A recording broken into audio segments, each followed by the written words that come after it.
구약성경 1251페이지 다니엘서 11장 1절에서 45절 중에 1절에서 4절을 우리 한 목소리로 같이 읽도록 하겠습니다. 다니엘 11장 1절에서 4절의 말씀입니다. 우리 한 목소리로 같이 읽겠습니다. 시작. 내가 또 메대 사람 다리오 원년에 일어나 그를 도와서 그를 강하게 한 일이 있었느니라. 이제 내가 참된 것을 내게 보이리라. 보라, 바사에서 또 새 왕들이 일어날 것이요 그 후에 넷째는 그들보다 심히 부요할 것이며 그가 그 부요함으로 강하여진 후에는 모든 사람을 충동하여 헬라 왕국을 칠 것이며 장차 한 능력 있는 왕이 일어나서 큰 권세로 다스리며 자기 마음대로 행하리라. 그러나 그가 강성할 때에 그의 나라가 갈라져 천하 사방에 나누일 것이나 그의 자손에게로 돌아가지도 아니할 것이요 또 자기가 주장하던 권세대로도 되지 아니하리니 이는 그 나라가 뽑혀서 그 외에 다른 사람들에게로 돌아갈 것임이라. 아멘. 우리 말씀의 제목을 같이 한번 읽어보겠습니다. 시작. 하나님의 역사를 기대하라. 하나님의 역사를 기대하라 말씀입니다. 하나님께서는 교회의 역사만 주관하시는 것이 아니라 세계 모든 역사도 다 주관하시는 분이 하나님이십니다. 세계 패권을 좌지우지하는 그 강대국들이 이 땅에 수없이 역사 속에서 등장하지 않았습니까? 그리고 사라졌죠. 그런데 그 모든 강대국들이 등장하고 사라지는 그 모든 과정 속에 하나님의 섭리가 있다라는 사실입니다. 그러니까 한 나라가 일어나서 이전에 강한 나라를 무너뜨리는 것, 이게 단순히 인간의 힘만으로 되는 게 아니라는 사실이에요. 하나님이 힘을 주셔야 되는 겁니다. 그 예가 오늘 우리가 보게 되는 본문 1절의 말씀에 나와 있습니다. 우리 1절을 다시 한번 볼까요? 1절 시작. 내가 또 메대 사람 다리오 원년에 일어나 그를 도와서 그를 강하게 한 일이 있었느니라.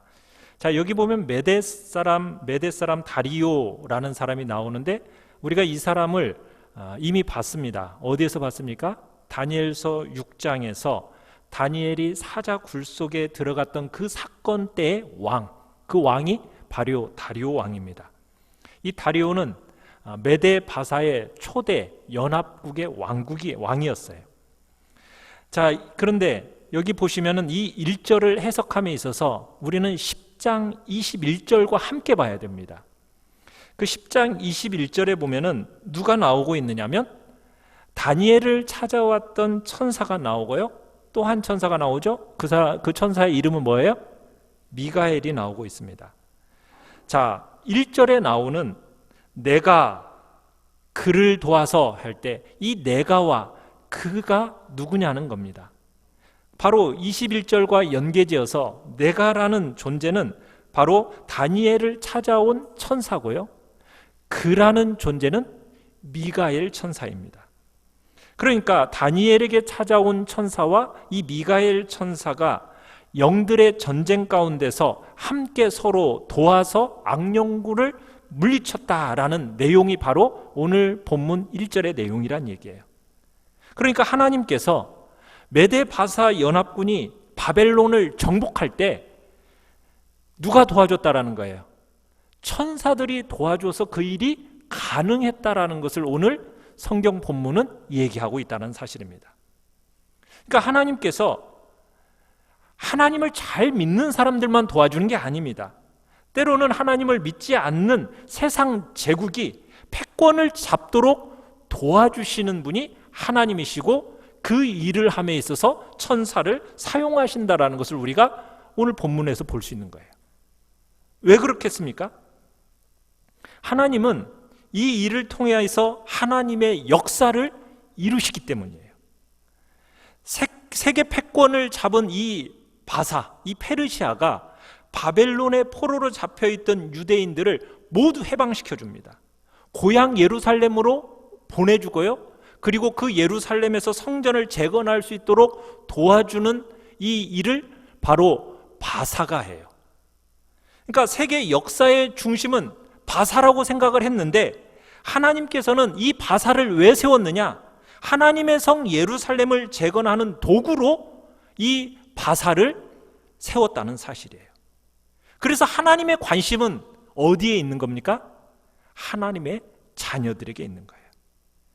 하나님의 자녀들을 살리시기 위해서 하나님께서는 우리를 둘러싸고 있는 모든 제국의 운명들까지도 바꾸고 계신다라는 사실들을 우리는 기억해야 된다는 사실입니다.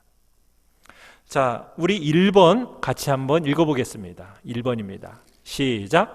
세상 권력의 허무함. 자, 바벨론을 무너뜨린 바사. 이 바사라는 나라도요, 오래 가지를 못해요. 자, 2절을 한번 보시면은 2절에 보면은 바사에서 새 왕들이 일어날 것이요 이렇게 되어 있는데 바사 제국 이 고레스 왕의 후임으로써 3명의 왕들이 일어날 것을 지금 성경은 예언하고 있는 겁니다. 그러더니 그 후의 넷째는 그들보다 심히 부요할 것이며 그가 그 부요함으로 강하여진 후에는 모든 사람을 충동하여 헬라 왕국을 칠 것이요 이렇게 되어 있죠. 자, 여기서 나오는 그 후의 넷째 왕, 이 넷째 왕은 누구를 가리킬까요? 성경 에스더서에서 등장하고 있는 아하수에로 왕입니다. 실제로 이 바사 제국의 아하수에로 왕은요, 고대 근동에서 돈이 가장 많았고 가장 강했던 왕이었어요. 그런데 이 아하수에로가 자신의 그 힘을 믿고 어디를 공격합니까? 헬라를 공격합니다. 그리스를 공격하는 거예요. 그런데 이 그리스를 공격했다가 대패해요. 그러면서 그 바사 제국의 기운이 다하게 되고 그 다음 세대에 이 바사 제국이 이 헬라 제국에 의해서 무너지게 된다는 사실이에요. 자, 그러면서 3절을 가보시면은 3절을 한번 읽어보겠습니다. 시작. 장차 한 능력 있는 왕이 일어나서 큰 권세로 다스리며 자기 마음대로 행하리라. 자, 여기서 나오는 왕은 누구를 가리키느냐? 바사 제국을 멸망시킨 헬라 제국의 알렉산더 대왕입니다. 이 알렉산더 대왕은 세계 역사상 어떤 정복자보다도 뛰어난 능력으로 세상을 휩쓸어서 아무도 필적할 자가 없었어요. 이 알렉산더 대왕이 인도의 겐지스강까지 정복한 후에 더 이상 자기가 정복할 땅이 없어서 울었다고 할 정도로 그 정도로 참 대단한 왕이었습니다. 그런데 그의 영광은 너무나 짧았어요. 이 알렉산더 대왕이 몇 살에 죽습니까? 33살에 그 짧은 나이에 바벨론에서 술 파티를 열다가 열병으로 죽고 맙니다. 자, 그리고 나서 4절을 보시면은 이 알렉산더가 33세라는 젊은 나이로 갑자기 세상을 떠나게 되니까 이 헬라 제국이 어떻게 됩니까? 그의 부하 장군들에 의해서 내 지역으로 분할이 된다. 우리가 지난번에 한번 봤었죠. 그 예언을 지금 4절에서 하고 있는 거예요. 알렉산더가 죽고 난 이후에 이제 자신의 알렉산더의 아들들이 그 나라를 통치하도록 알렉산더는 원했는데 이 두 아들이 다 살해되고 맙니다. 그래서 그 권력이 아들들에게 계승되지를 못해요. 보시면은 4절에 그런 얘기가 있죠. 그 끝에 보시면 그 4절 끝에 그 나라가 뽑혀서 그 외의 다른 사람들에게로 돌아갈 것입니다. 알렉산더의 핏줄도 아니고 알렉산더가 생전에 후계자로 지정한 사람들도 아닌 전혀 엉뚱한 장군들에게 의해서 그 나라가 돌아가고 만다. 이 사실이 예언되어지고 있는 겁니다. 참 어떻게 보면은 이런 말이 있잖아요. 재주는 곰이 부리고 돈은 왕서방이 본다고. 그죠? 이 말처럼 알렉산더는 수많은 전투에서 피땀 흘려서 이룩한 그 제국은 엉뚱하게도 다른 사람들이 다 차지하고 말았다라는 거예요. 4절에 그런 얘기가 있어요. 중반에 자기가 주장하던 권세대로 되지 아니하리라. 그러니까 인간이요, 아무리 큰 권력을 가지고 미래를 준비한다고 하더라도요, 역사는 하나님이 정하신 섭리대로 전개되는 것뿐입니다.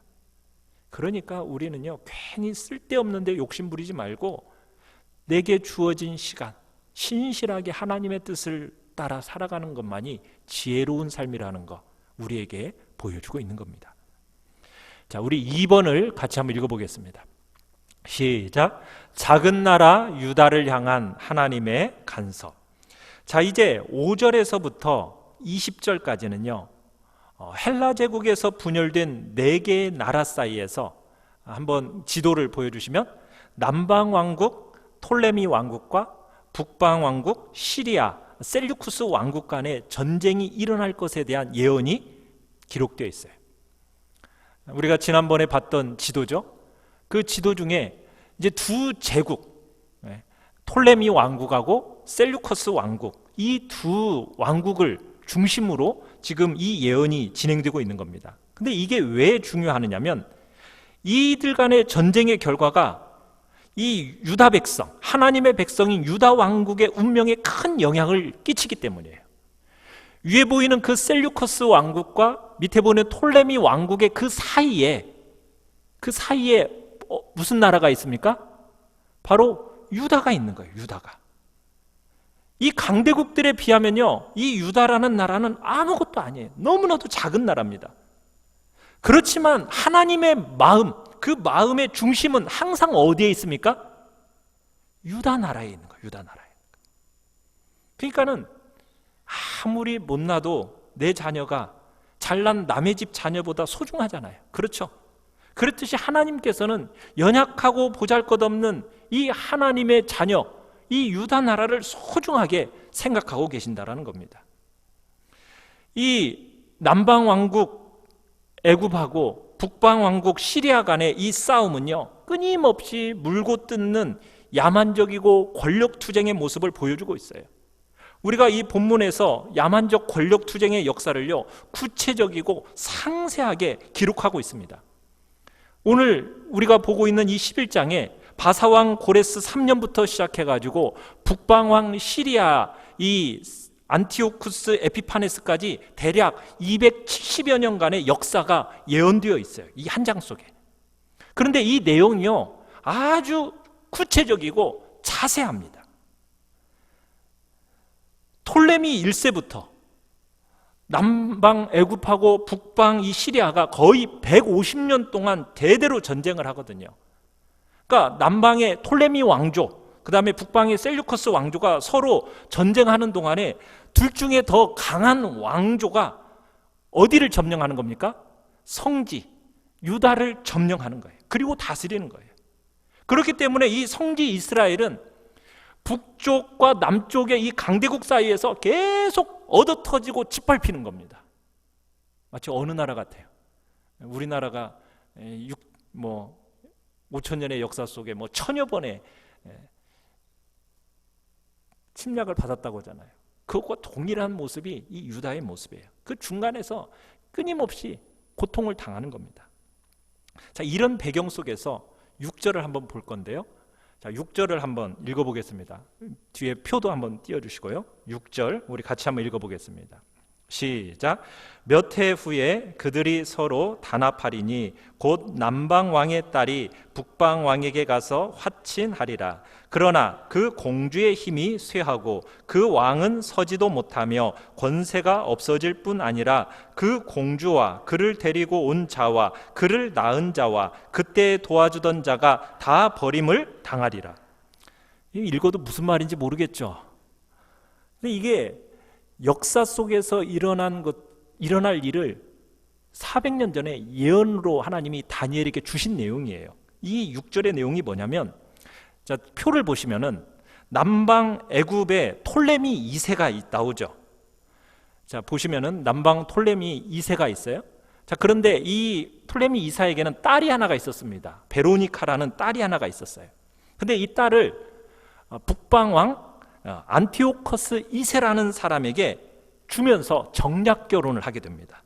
그러면서 두 왕국이 잠시 화친하는 듯이 이루어져요. 그런데 이 평화도 잠시 이 남방의 톨레미 2세가 죽어버립니다. 그러니까 이 북방의 안티오커스 2세가 어떻게 하느냐, 이 베로니카를 왕비의 자리에서 쫓아내버려요. 그리고는 그 전 부인 라오디케아라는 이 부인하고 다시 재결합을 하게 됩니다. 그러니까 이제 그 전 부인이었던 라오디케아가 이제 자신의 권력을 회복하니까 어떤 일을 벌이느냐, 베로니카와 그의 어린 아들을 살해합니다. 그리고는 이 라오디케아가 또 어떤 일을 저지르냐면 자신의 남편인 안티오커스 2세까지 독살해버려요. 무서운 여자죠. 그래서 부인한테 잘해야 돼요. 한을 품게 하면은 어떤 일이 벌어질지 몰라요. 그러면서 세력을 굳혀가던 이 라오디케가 구테타로 그녀의 아들을 셀류커스 2세로 왕으로 세우고서는 그녀가 섭정하게 된다. 이게 지금 6절의 내용이에요. 그러면서 여러분, 제가 절을 지금 쭉 적어놨는데 이 절의 이야기들이 그대로 역사 속에서 너무나도 정확하게 이루어져 버린 거예요. 성경의 예언이 너무 구체적으로 성취되어진 겁니다. 그러니까 이렇게 너무 구체적으로 성취되어진 예언을 보고서는 어떤 학자들은 이건 예언이 아니다. 너무 두 왕국의 왕들, 심지어 공주까지도 너무 구체적으로 상세하고 자세하게 묘사되어 있으니까 이 학자들 중에 이걸 예언으로 인정하지 않고 이건 성취되고 나서, 역사가 성취되고 나서 그것을 보고 기록해가지고 이것을 다니엘서에다가 덧붙인 거다, 이런 식으로 얘기하는 학자들이 있어요. 여러분, 그러나 이런 주장은 불신앙에 근거한 거죠. 하나님은 전지하신 분이십니다. 모든 것을 아시는 분이에요. 미래의 예언을 정확하게 아시는 분이에요. 이 말씀을 믿지 못한다라는 것은 그 하나님에 대한 불신인 거죠. 하나님이 무에서 유를 창조하시고 이 온 우주 만물 인간을 창조하신 것을 믿는 사람이라면 얼마든지 하나님의 이 전지전능을 믿을 수 있는 거 아니겠습니까? 하나님의 전지전능을 믿는 분이라면 하나님께서 얼마든지 이렇게 구체적으로 예언하실 수 있다는 거 믿을 수 있지 않겠어요? 여러분, 믿으시죠? 오늘 본문은 이 하나님의 전지성에 근거한 예언, 그 예언으로 우리가 믿는다는 겁니다. 제가 이것을 자세하게 또 역사적인 근거에 의해서 다 설명을 하면 여러분들은 아마 이 시간에 도대체 무슨 얘기를 하는 거야, 알지도 못하는 사람은 그냥 저렇게 그럴까봐 이것만 딱 얘기를 하겠어요. 우리는 본문에서 계속 보는 내용이 뭐냐면 인간들이 벌이는 이 권력 투쟁의 전형적인 모습을 보게 되는 거예요. 서로 맹약을 맺었다가 또 그것을 깨고 배신하고 거짓으로 막 그런 역사가 반복되어집니다. 서로 엎치락 뒤치락 일전일패의 그 공방전을 벌이면서 주변의 여러 국가들까지 동원하고 그러다가 싸우고 그러면서 서로 점차 국력이 쇠약해져 가고, 여러분, 이들의 전쟁이 세상 권세 잡은 자들의 끊임없는 야심, 또 그것을 이루기 위해서 약속도 번복하고 거짓과 배신을 일삼는 수단 방법도 가리지 않는 야비함, 포악성, 이것을 보여주고 있어요. 그러다가 다 어떻게 돼요? 패망하게 돼요. 그러니까 세상 권력의 허무함을, 그 본질을 보여주는 이야기가 바로 이 모습입니다. 그런데 오늘날도 보면 어떻습니까? 이 세상 권력을 잡기 위해서 얼마나 눈에 불을 켜고 막 물불을 안 가리고 막 달려들어요. 사람들이 그렇게 달려드는 모습 우리가 얼마나 많이 보고 있습니까? 오늘 우리나라 한반도의 주변 열강들이 권력 투쟁으로 우리를 하는 모습도 우리 계속 목격하고 있잖아요. 우리나라만 봐도 그렇죠. 남과 북이 권력 투쟁으로, 그뿐만이 아니잖아요. 우리나라 안에서 여당과 야당이 서로 권력 투쟁 계속 해나가고 있는 거 우리 보고 있지 않습니까? 권력에서 밀려난 쪽은 다시 권력을 잡기 위해서 막 필사적이고, 또 한 번 권력 잡은 쪽은 어때요? 빼앗기지 않기 위해서 갖은 편법 다 동원하고. 그러니까 권력 투쟁이라는 것은 왕과 신하 사이에서도 일어나고, 장군들 사이에서도 일어나고, 아버지와 아들 사이에서 일어나고, 형제와 자매들 사이에서 일어나고, 심지어는 남편과 아내 사이에서도 일어나는 일이 바로 이 권력 투쟁인 거예요. 그래서 인류 역사는 어떤 면에서 이 권력의 맹수화 현상이다라고 볼 수가 있는 겁니다. 물고 뜯고 먹는 권력 투쟁의 역사가 바로 인류의 역사인 거죠. 여러분, 그렇게 서로 물고 뜯고 먹고 그렇게 하다 보니까 권력 중에 영원한 게 있어요, 없어요? 영원한 권력이 없는 거예요. 권력은 왔다가 가는 겁니다. 예나 지금이나 동서고금을 막론하고 영원한 권력은 없어요. 그러니까 마귀는 이 권력이라는 달콤한 카드를 우리들에게 다 보여주면서 우리 인간들의 영혼을 얼마나 파괴하는지 몰라요. 하나님께서는 우리 하나님의 사람들이 영적인 시각으로 그 세상의 권력, 그 싸움의 실체를 보기를 원하시는 겁니다. 여러분들이 말씀과 기도를 통해서 밝아진 영의 눈을 가진 사람이라면 참으로 세상이 돌아가는 그 뉴스를 딱 보면은 참 저 속에 하나님의 역사가 어떻게 흘러가는지, 인간들의 그 권력의 맹수화 현상이 어떻게 진행되어져 가는지를 우리가 알 수 있다는 사실이에요. 자, 오늘 본문에 보면은 남방과 북방왕의 이 오랜 권력 투쟁이 우연한 일이었습니까? 예정된 일이었습니까? 하나님께서 예정하시고 예언하신 대로 되었다는 사실이에요. 그러니까 이 세상의 권력 투쟁은 하나님이 그냥 보시고서는 구경만 하시는 분이 아니라는 거예요. 하나님께서 심판과 구원이라는, 어떻게 보면 이 세상 왕국들과 왕들과 백성들, 그 모든 이들을 예외 없이 다 다스리고 계시는 겁니다. 그런데 지금 이 권력 투쟁이 어디를 특별히 중심으로 진행되고 있다고요? 성지를 중심으로 진행되고 있어요. 지금 남방왕과 북방왕이 오랜 전쟁 속에서 이 두 왕국의 틈바구니에 지금 애꿎은 성지 백성들이 계속 고통을 당하고 있는 겁니다. 남방 앵국왕이 북방 왕국을 침공해 가려면 어디를 거치게 되어 있어요? 이 유다를 지나가야 되는 거예요. 올라갔다가 내려오면서 또 거기를 지나가야 되고, 또 북방 왕국이 남방 왕국을 칠 때도 동일해요. 그러니까 성지 백성들은, 이스라엘 유다 백성들은 이래나 저래나 계속 밟히는 겁니다. 마치 일본이 명나라를 치기 위해서 우리나라를 거쳐가야 된다고 말했던 것처럼 동일한 일이 바로 그런 일이 있었던 거예요. 이스라엘을 중심으로 권력 투쟁이 일어나고 있는 것은요, 타락한 인간들이 하나님을 대적하고 권력을 사용하고 있기 때문이에요. 오늘 우리 인류 역사 속에서도요, 예수 그리스도를 믿는 사람들은요, 불신자들의 싸우는 틈바구니 속에서 이래 당하고 저래 당하게 되어 있어요.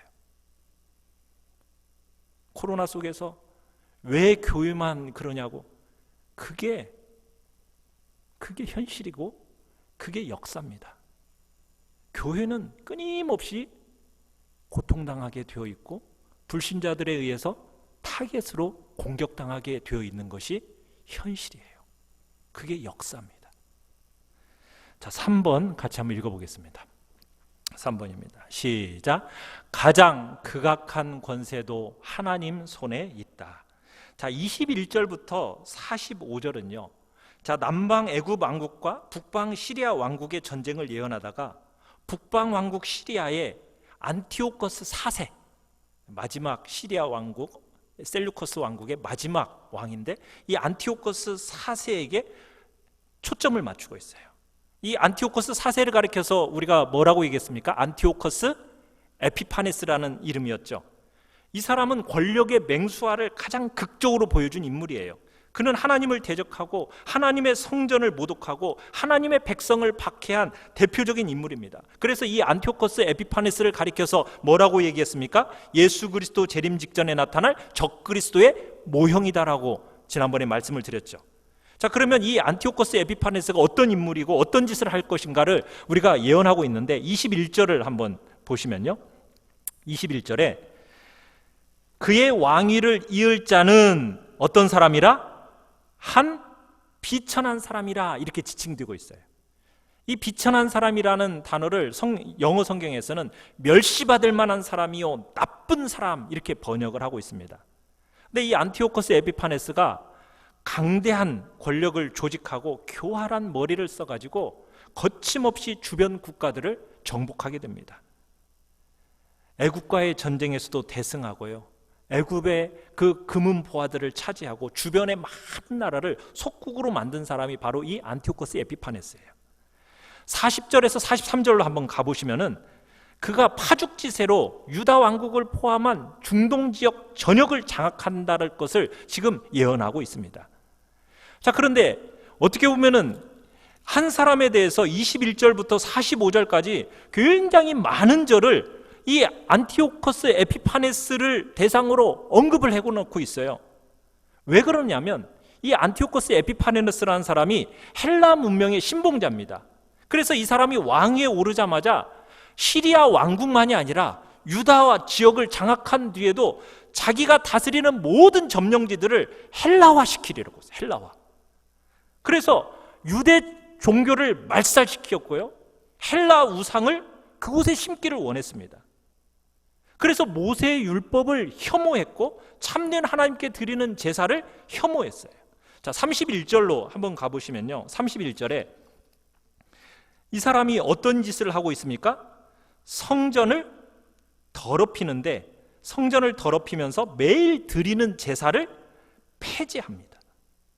그리고는 그곳에다가 멸망에 가증한 제우스상을 성전에다가 세우고, 그리고 신실한 유대인들을 박해를 합니다.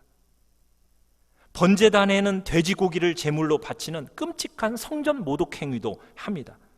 36절을 가보시면은 36절을 한번 같이 한번 읽어볼까요? 시작. 그 왕은 자기 마음대로 행하며 스스로 높여 모든 신보다 크다 하며 비상한 말로 신들의 신을 대적하며 형통하기를 분노하심이 그칠 때까지 하리니 이는 그 작정된 일을 반드시 이루실 것임이라. 그러니까는 이 에피파네스라는 사람이 막 자기 마음대로 행하고 스스로 높여서 스스로를 뭐라고 그래요? 자기가 신이라고 하는. 그래서 에피파네스라는 이름이 스스로 자기가 신이라고 말하는 그런 이름이거든요. 그런데 이 악행은요, 얼마나 지속이 될까요? 35절 끝에 보시면은 아직 정한 기한이 남았습니다. 기한이 어떻게 되어 있다고요? 정해져 있다, 이렇게 얘기하고 있어요. 이렇게 자신의 힘을 믿고 감히 하나님의 백성을 핍박하고 하나님의 성전을 모독한 이 안티오코스 에피파네스, 이게 치명적인 그의 실수였어요. 하나님께서는 이 패역한 권력자를 가만히 두실까요? 그렇지 않아요. 44절 45절에 가보시면 하늘 높은 줄 모르고 치솟던 이 안티오코스 에피파네스가 급속도로 파멸될 것이 예언되어져 있습니다. 막 승리에 취해 있을 때 44절에 보면 동쪽에서 북쪽에서 막 어떤 소식이 들려오는데 그를 막 괴롭히는 겁니다. 그리고는 마지막에는 이스라엘 사람들을 전멸시키겠다고 하면서 지중해와 사이에 딱 천막궁을 만들어 놓고 유대인들을 강력하게 공략을 하는데 어떻게 됩니까? 이 안티오코스 에피파네스가 45절에 보니까 갑자기 하나님의 진노를 받아서 죽고 말아요. 그런데 아무도 그를 도와줄 사람이 없어서 결국 망하고 말았다. 이게 끝입니다. 그러니까 하나님이 심판하시기로 딱 결정을 하시니까 그의 군사력, 그의 권세 아무것도 아니었다라는 것을 우리에게 보여주고 있는 거예요. 예루살렘 성전을 모독하고 하나님의 백성을 멸망시키려 하다가 오히려 자신이 비참하게 멸망을 당하게 되는 겁니다. 이 안티오코스 에피파네스는 뭐에 대한 모형이라고요? 예수님이 재림하시기 직전에 나타나게 될 하나님을 대적하고 하나님의 교회를 핍박할 적그리스도의 모형이라고 말씀드렸어요. 여러분, 예수님이 재림하시기 직전에 이 안티오코스 에피파네스보다도 더 강력한 적그리스도가 나타나게 될 겁니다. 그 적그리스도가 나타나서 누구를 박해한다고요? 하나님의 백성들을 박해하고 온갖 파괴 공작을 다 할 거예요. 그렇지만 그의 마지막은 어떻게 될 겁니까? 한순간에 하나님이 그를 무너뜨려 버리시고 하나님의 백성들은 지키십니다. 적그리스도들이 교회를 파괴하는 그 공작, 절정이 이를 때쯤에 딱 예수 그리스도께서 재림하셔가지고 그들을 잡아다가 지옥불 유황못에다 확 집어 던져버리시는 거예요. 그게 바로 요한계시록에 나와 있는 마지막의 모습이거든요. 자, 우리 4번을 같이 한번 읽어보겠습니다. 시작. 하나님의 거룩한 백성의 지혜. 여러분, 다니엘에게 주어진 이 예언은요, 지금 굉장히 오래되어 진행되어질 일이에요. 지금 안티오코스 에피파네스가 이렇게 멸망하게 된 것은 주전 167년에 그대로 다 이루어지거든요. 그러니까 400년이 지난 후에 이야기까지도 하나님이 다니엘을 통해서 예언으로 밝히 보여주고 계시는 거예요. 그러면 하나님은 다니엘에게 왜 이런 구체적인 사건까지도 미리 보여주시는 걸까요? 이유가 뭘까요? 이게 다니엘의 예언은 마치 뭐와 같다라고 볼 수가 있느냐면, 수술을 앞둔 환자에게 의사가 당부사항을 알려주는 것과 같아요. 여러분, 의사가 환자에게 수술을 하기 전에 이야기할 때는 뭘 약속해 줍니까? 아유, 고통스럽지 않을 거예요. 이 얘기 해주는가요? 그런 얘기 안 해주죠. 무슨 얘기 해줘요? 무슨 얘기를 해주냐면 어떤 수술을 어떻게 할지, 그리고 그 수술의 과정 속에서 이런 거 다 견뎌내셔야 돼요. 그러려면 마음가짐을 좀 어떻게 하시라고요? 강하게 먹으셔야 돼요. 이 얘기를 해주는 것이 의사가 미리 수술 전에 당부하는 내용이잖아요. 마찬가지로 하나님께서 이 다니엘의 예언을 통해서 우리의 마음을 준비시키도록 도와주시기 위해서 이 예언을 주시는 거예요. 그러니까 안티오코스 에피파네스 박해 때 하나님의 백성들, 너희들에게 이런 박해가 있을 건데 이런 박해가 있는 동안에 너희들은 어떻게 해라? 잘 견뎌내라. 예수 그리스도의 재림 직전에 적그리스도가 와서 하나님의 교회와 하나님의 백성들을 핍박하고 공격할 터인데 너희들이 그것을 다 알고, 미리 알고 지혜롭게 대처해라. 지금 그 얘기를 하시기 위해서 하나님이 이렇게 미리 예언해 주신다는 거예요. 그러면 어떻게 하는 것이 지혜로운 것일까? 자, 우리 33절하고 35절을 한번 읽어보도록 하겠습니다. 33절입니다. 시작. 백성 중에 지혜로운 자들이 많은 사람을 가르칠 것이나 그들이 칼날과 불꽃과 사로잡힘과 약탈을 당하여 여러 날 동안 몰락하리라. 35절. 또 그들 중 지혜로운 자 몇 사람이 몰락하여 무리 중에서 연단을 받아 정결하게 되며 희게 되어 마지막 때까지 이르게 하리니 이는 아직 정한 기한이 남았음이라. 자, 하나님이 이 예언을 통해서 이런 환란이 미리 있을 거라고 경고해 주시는 것은 하나님의 배려입니다. 하나님의 배려예요. 미리 알고 있으면은 여러분 그거 견뎌내기가 어떻습니까? 견뎌낼 마음가짐을 하고 견뎌내기가 좀 쉽거든요. 그런데 하나님은 그뿐만이 아니라 한계를 딱 정해주셨다. 정한 시간이라는 게 있어요. 하나님이 딱 한계를 정해주셨다라고 나타내 보여주고 있습니다. 그러니까 지금 하나님이 이 예언을 통해서 이 악한 세상의 역사, 하나님이 방치해 놓으신 것이 아니라 하나님이 하나도 놓치지 않으시고 주관하고 계신다라는 거 지금 알려주고 있는 거예요. 그러니까 미래의 일들이라는 것은요, 그냥 수동적으로 흘러가는 게 아닙니다. 하나님이 방관하시는 게 아니에요. 무서운 일들이 예언되어 있지만 하나님이 정하신 때, 하나님의 그 최종적인 통제 범위에서 벗어난 일이 있어요, 없어요? 없다라는 거예요. 악한 세상 권력자들이 아무리 악한 음모를 꾸며도요, 그들의 뜻대로 역사가 흘러가지 않는다는 거예요. 그 모든 역사는 주관자 되신 분이 계시다는 거예요. 그분이 누구이십니까? 하나님이시고 하나님이 원하시는 방향으로 끌고 가시는 거예요. 막 악한 자들이 막 계속 그렇게 가는 거 하나님이 지켜보고 계시다가요, 딱 선을 넘잖아요. 그러면 그 선을 넘는 그 순간 하나님이 딱 개입을 하신다는 거예요. 그 개입하셔가지고 역사의 물줄기를 어떻게 하십니까? 자신이 원하시는 방향으로 딱 돌려버리시는 겁니다. 잠시 악이 번성하는 것 같죠. 그렇지만 하나님께서는 역사가 완전히 파국으로 치닫지 않도록 통제해 나가신다는 얘기입니다. 약육강식의 살벌한 이 세상 역사를 그냥 굴러가게 내버려 두지 아니하시고 적극적으로 하나님이 개입하시면서 그 수위도 조절하시고 방향도 조절하시는 분이 하나님이시라는 것. 그러면서 자기의 백성들은 어떻게 하십니까? 암탉이 병아리를 딱 품듯이 하나님이 보호하신다는 거예요. 아수르, 바벨론, 바사, 헬라 제국, 수많은 강대국들이 역사의 무대에 등장했다가 다 어떻게 됐죠? 지금 남아있는 제국이 있습니까? 없습니까? 다 사라졌어요. 그런데요, 그 가운데 끼어 있었던 콩알만한 그 유다는 어떻습니까? 하나님의 은혜로 지금도 기적같이 살아남아 있어요. 하나님께서 이 세상의 모든 역사 뒤에서 든든히 버티고 계시면서 우리가 상상할 수 없는 그 놀라운 수를 하나님이 펼쳐나가고 계신다는 거 여러분들은 믿으십니까? 남방왕과 북방왕, 이 권력투쟁의 틈바구니에서 짓밟히는 하나님의 백성들에게 지금 35절에서 뭘 얘기하고 있습니까? 지혜로운 자 몇 사람이 연단을 받아서 정결하게 되며 희게 되리라, 이렇게 얘기하고 있어요. 여러분, 이것은 우리가 정말 명심해야 할 말씀이에요. 이 세상 왕국들의 이 권력투쟁 속에서 하나님께서 이 세상 왕국들을 심판하시면서 동시에 하나님의 백성들을 어떻게 하신다고요? 정결케 하신다는 거예요. 연단하셔서 희게 만드는 일을 하고 계신다는 겁니다.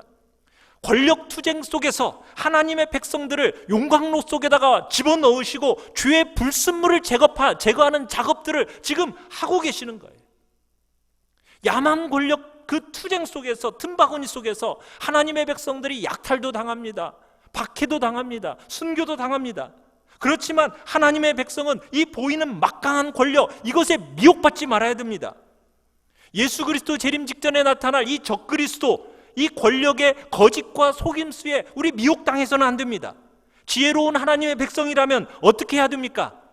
절대로 하나님을 배신하지 않고 단호하게 하나님의 편에 서야 되는 것입니다.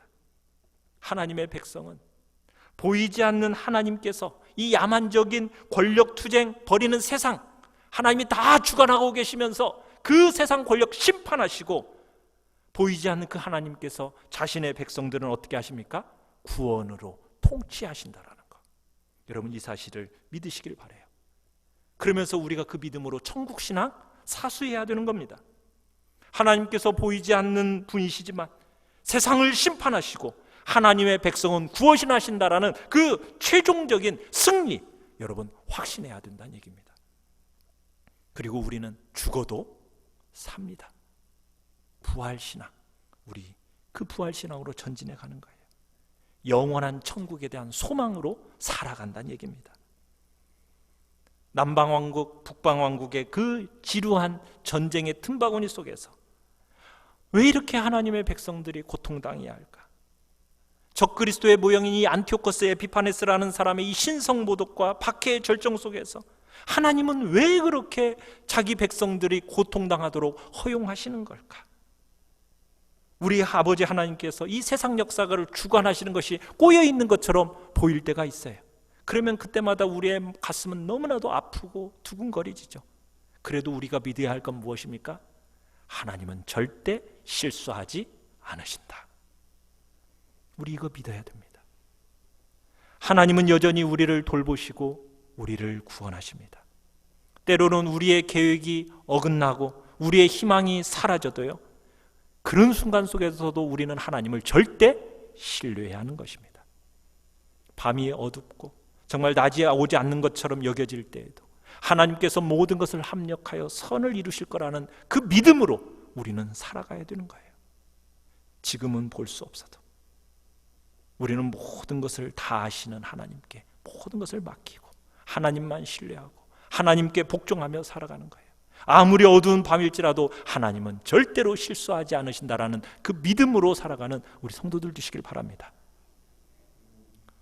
폭풍의 노도가 막 이는 바다에 한 척의 배가 막 가고 있었어요.